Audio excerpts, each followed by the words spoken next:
what is the algebraic and transcendental equation? So suppose y equal fx be an equation, y equal fx be an equation. So how we decide the given equation is either algebraic equation or transcendental equation?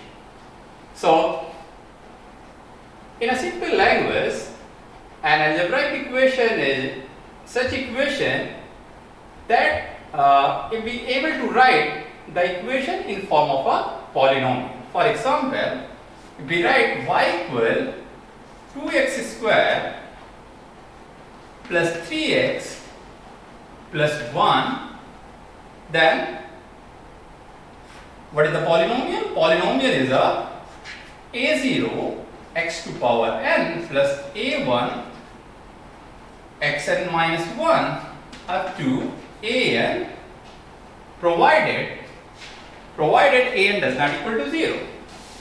Provided a0 does not equal to 0.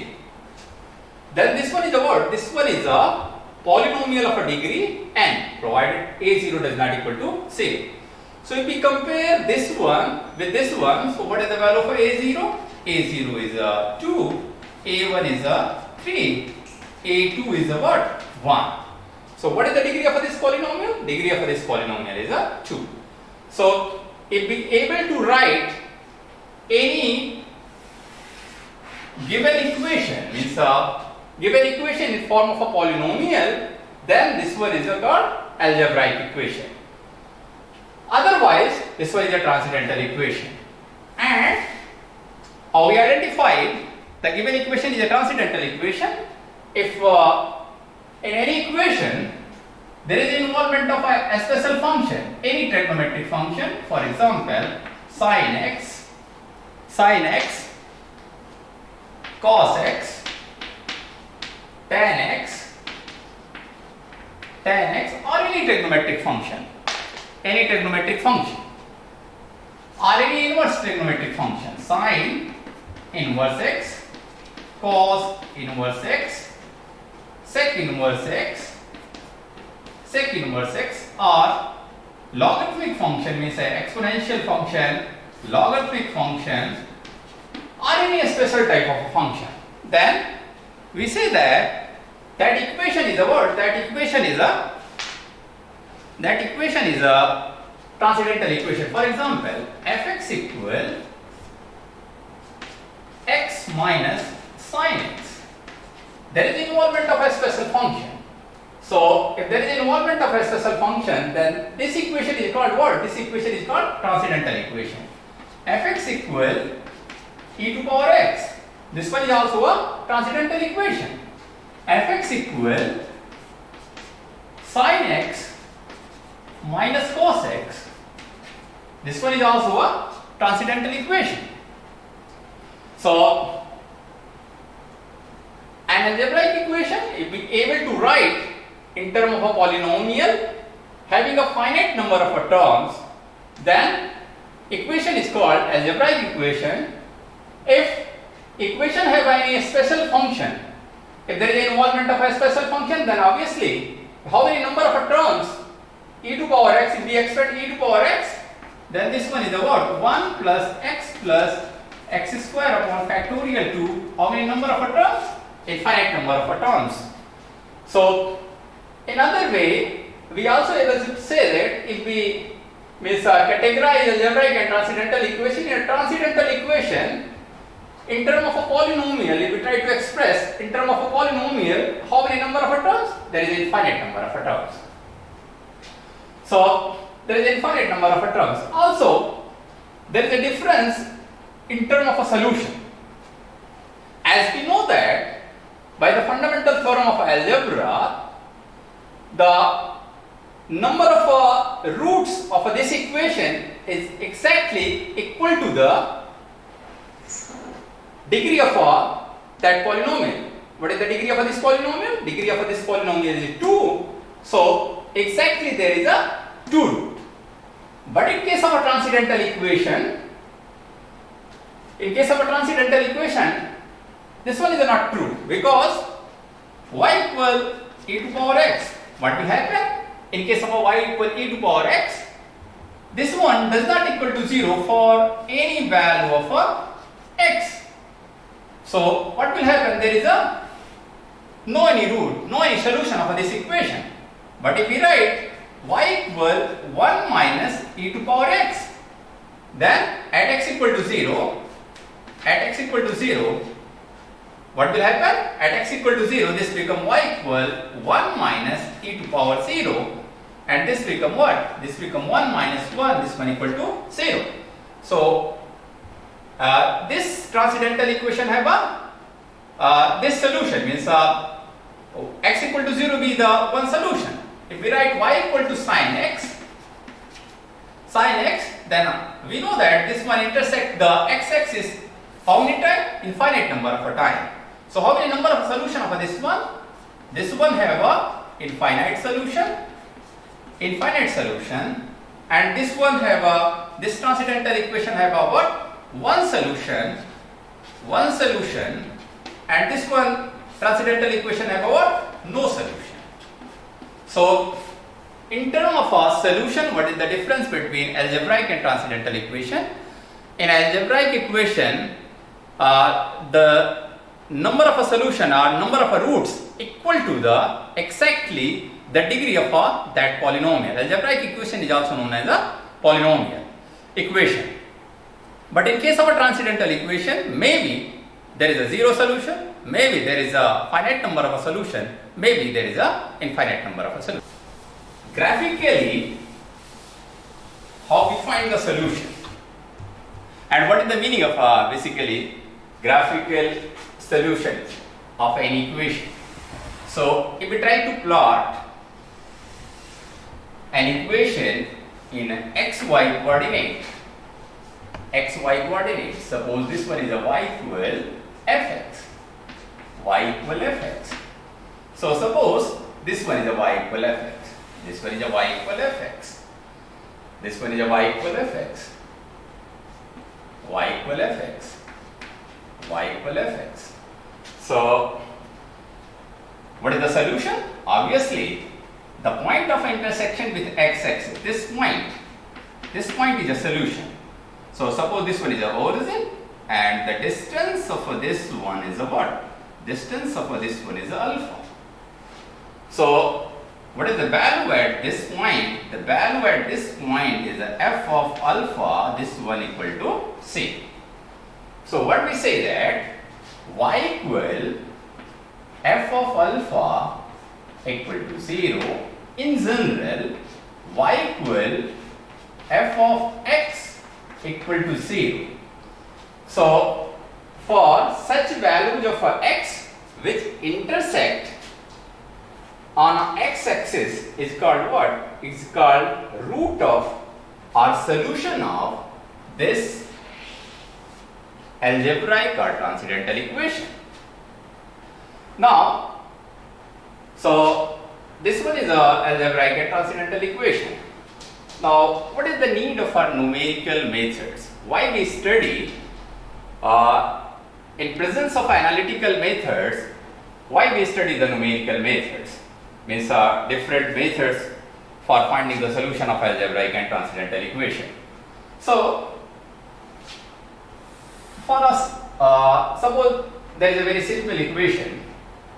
Suppose the roots of any equation is a what? x1 equal 2.312 and x2 equal 3.124 and x3 equal 1.345, like this one. Suppose any equation have a 3 roots, then obviously this one is a what? This one is a polynomial of a degree 3, and suppose this one form x minus x1 into x minus x2 and x minus x3, this one equal to 0. After simplification of this one, suppose we get a dash x cube plus b dash x square plus c dash x plus d dash equal to 0. So By the analytical method, how we find the solution of an equation? So, suppose there is a quadratic equation, then we find suppose there is a quadratic equation ax square plus bx plus c equal to 0, then obviously we know that x equal minus b plus minus under root v square minus 4ac divided by what? Divided by 2a. So there is 2 root minus b plus under root b square minus 4ac upon 2a, and second root is a minus b minus under root b square minus 4ac upon 2a. Suppose this one is a cubic equation, means ax cube plus bx square plus cx plus d equal to 0. Then traditionally what we will do, first we put x equal to x equal to alpha 1, x equal to alpha 2, x equal to alpha 2, and try to find out the one value where this equation become same. Suppose this one is x equal to alpha, for which we find this equation equal to 0. So what is the reduced form of this equation? In a form of a factor, this become x minus alpha, and this one is a what? This one is a quadratic equation. Suppose this one is a what? A dash x square plus b dash x plus c dash. So here x equal to alpha with the one root, and by solving this quadratic equation we find the another two roots. Now try to think, if the roots are 2.312, 3.124, 1.345. So if we put x equal to, in general we put the integer value. Suppose we put x equal to 1, x equal to 2, x equal to 3. So what do you think about this equation? This equation does not equal to 0 for any integer value, because what is the root? The root is a 1.345, 3.124, 2.312. So what will happen? We unable to find out a point where the value of this equation equal to 0. If we unable to find out the value where the value of the equation equal to 0, then we unable to find out this factor. If we unable to find out this factor, then we unable to factorize this one in this form. This one is a quadratic equation. We unable to factorize this one. If we unable to factorize this one, then we unable to find out the solution.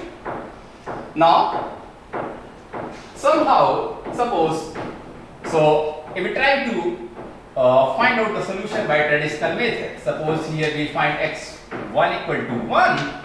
And x1 next the value of x is a 1.1. Similarly 1.11. How many number between 1 and 1.345? Which one is a what? Which one is our first solution? So there is an infinite number between 1 and 1.345. Infinite real numbers.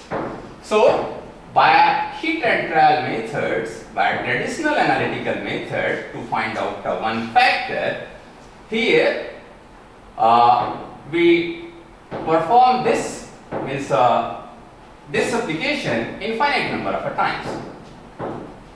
So this procedure infinite number of times, not application, this procedure infinite number of times. So not manually, even with the help of a computer, it will take a significant amount of a time to find out one factor. So almost this one manually impossible to find out one factor. If we unable to find out a factor, then we unable to factorize this one, then we unable to find out the solution of this cubic equation. So try to think, this one is a cubic equation, this one is a polynomial equation, but if this one become a transcendental equation, then it's become very tedious, very typical to find out solution of any algebraic and transcendental equation by by analytical method. That's why there is a need of a numerical method.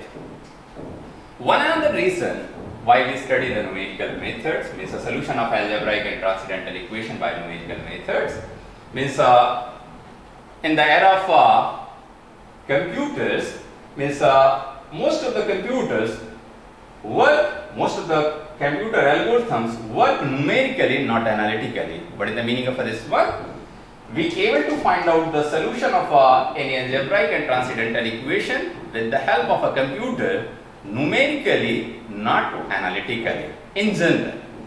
So this one is one reason why we study the numerical methods,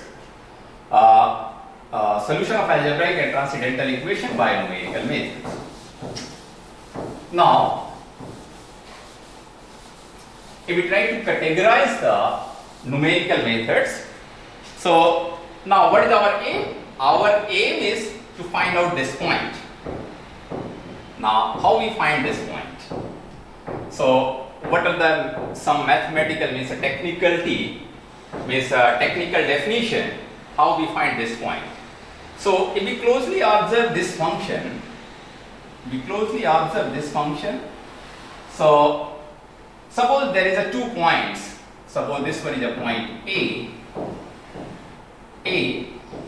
and the value of the function at this point, suppose this one is a f of A, and this one is another point B, and the value of the function is a f of B. So, if function fx is continuous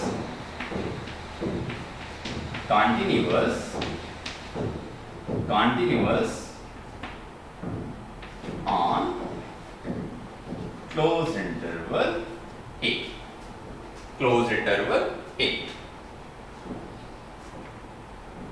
and if there is a 2 points A and B, and f of A into f of B is a less than 0. What is the meaning of this one? At one point, the value of the function is a positive. At another point, the value of the function is negative. So obviously, the multiple of this one, f of A into f of B is a less than 0. So first condition is about to apply any algebraic or any numerical method. First condition is fx must be continuous on a closed interval A, and there exists a 2 point A and B in a such a manner the value of the function at one point is positive, at another point negative, greater than 0 and less than 0. Then obviously f of A into f of B is a less than 0. If f of A into f of B is less than 0, then this will ensure that the function means equation will intersect x-axis. Because there is a one point where the value of the function is a negative, another point where the value of the function is positive. So this will ensure that the function intersects the x-axis. But how many times it will intersect? So this one is also one another theorem of algebra. If f of A to f of B is a less than 0, then fx intersect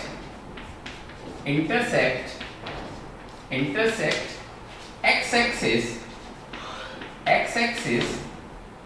at least one time. Now what is the meaning of this one? If this one intersect the x-axis at least one point, then between A and B there exists at least one real root or more than one real root, or odd number of real root, more than one real root. In other words, maybe the even number of real roots or odd number of real roots. But if this one intersects the x-axis, then obviously there exists either one real root,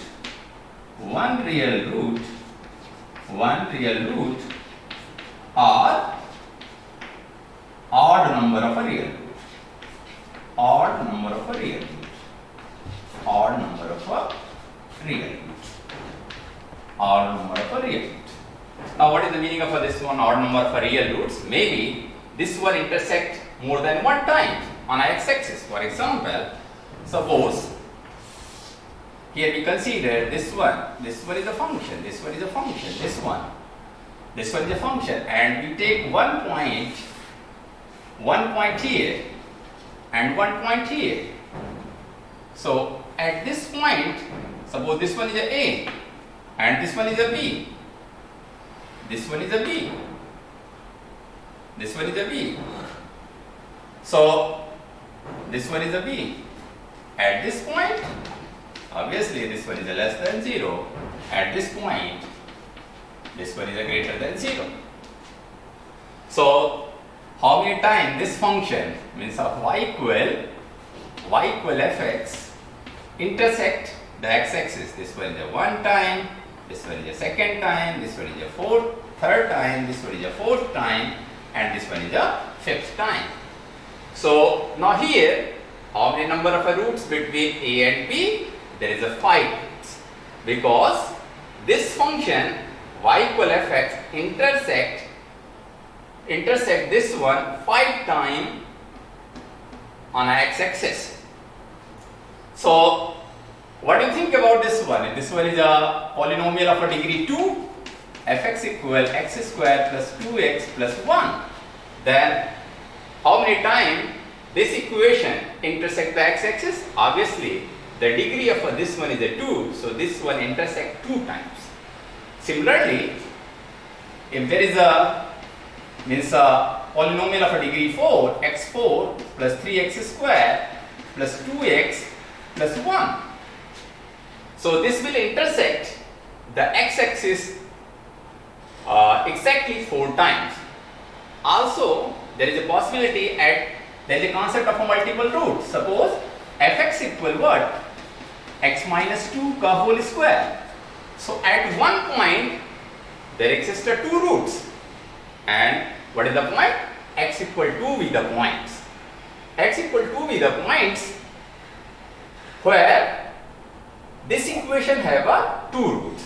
So on a single point there exists 2 roots. But in case of a transcendental equation, suppose y equal e to power x, then obviously, as earlier we discussed, in this equation there is no root, so this one does not intersect x-axis at any point. And similarly, if we talk about y equal 1 minus e to power x, then this will intersect the x-axis at x equal to 0, means there is exactly one root of this transcendental equation. Similarly, we write y equals sin x, and as we know that sin x intersects the x-axis at an infinite number of points. So here we give a brief overview of algebraic and transcendental equation. In general, 2 methods of finding the solution of algebraic and transcendental equation by numerical method. First one is known as bracketing methods. Bracketing method.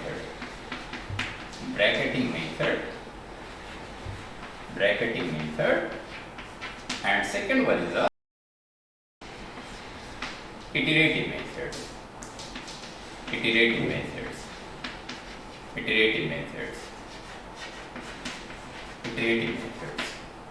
Under the bracketing method, there are different methods. First one is a bisection method. bisection method, and next method, regular falsy method. Regular falsy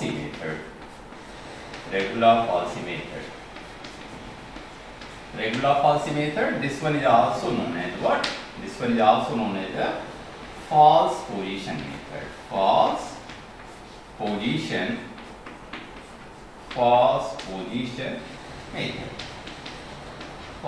position methods. There are many more methods means under the bracketing method, but initially we discussed about bisection method and regular falsy method or false position methods. In case of iterative methods, there are several methods, but here we discuss about Newton-Raphson methods.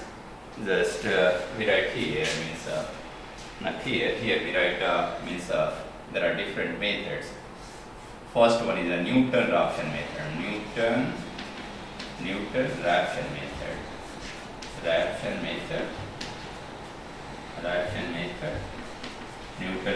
method. Fixed point method.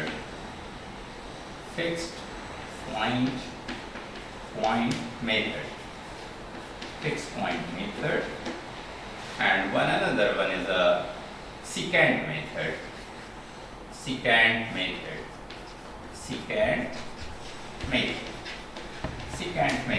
And fixed point method is also known as a iterative method.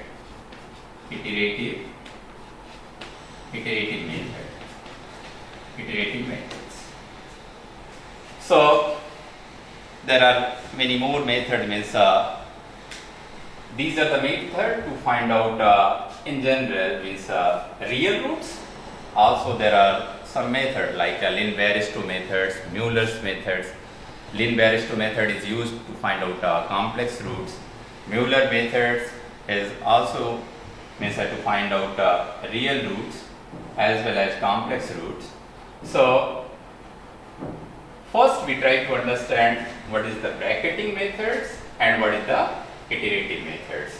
Iterative method, obviously if this one is a bracketing method, then you may say this one is a non-bracketing method. Means iterative method is also known as a what? Non-bracketing method. Non-bracketing methods.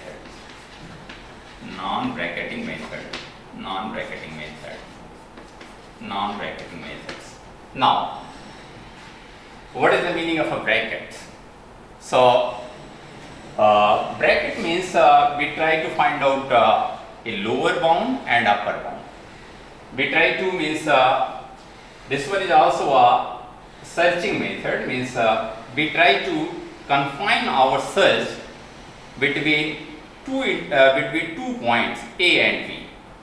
So if we find such points means A and B in which the root lie, then such method is called bracketing method. Otherwise, method is called iterative methods. Now we try to understand this concept graphically. Means what is the meaning of a bracketing method? What is the meaning of a non-bracketing method? And what is the meaning of a non-bracketing method, also known as a iterative method? And one by one we discuss about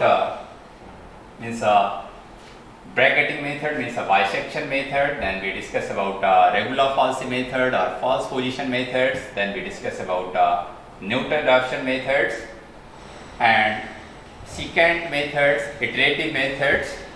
So first we try to understand why this one is called bracketing methods. So in all bracketing methods, so it must be necessary we find a point where the value of the function is negative and one another point where the value of the function is positive. So this one is a suppose A, this one is a what? F of P.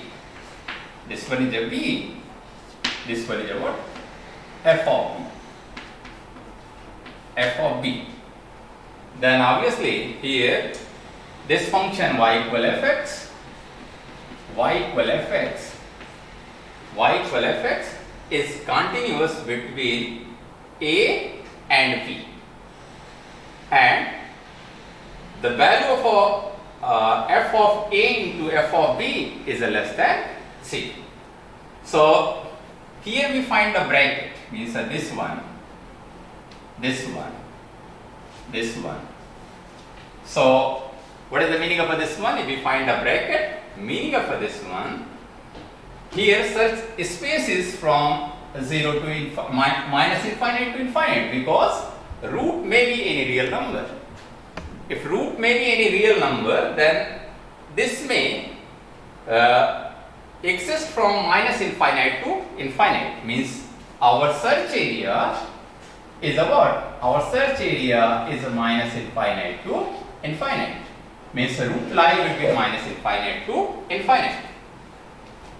So if we ensure that there exists a point A where the value of the function is a negative, another point B where the value of the function is positive, then we ensure that there exists a point A and B, there exists at least one real root between A and B. Now what is our aim? Our aim is to find out the one, means the first real root. So why this one is called bracketing method? Because here we confine our search within a bracket. Within this bracket means A and B. What is the previously? What is our search reason? Minus infinite to infinite. Now our search reason reduced to A and B. Means this one reduced from minus infinite to infinite, infinite to A and B. Means now this one become A to B. Now our search area from minus infinite to infinite become A to B. Now in case of a non-bracketing method, there is no need to find out such bracket. Means we start from any arbitrary points. We start from any arbitrary points. Suppose this one is a point C, f of C. Either in this case this one is greater than 0. So in case of non-bracketing methods, there is no need to find out a lower bracket at which the value of the function is negative, upper bracket at which the value of the function is positive. So this one is a difference between bracketing methods and non-bracketing methods.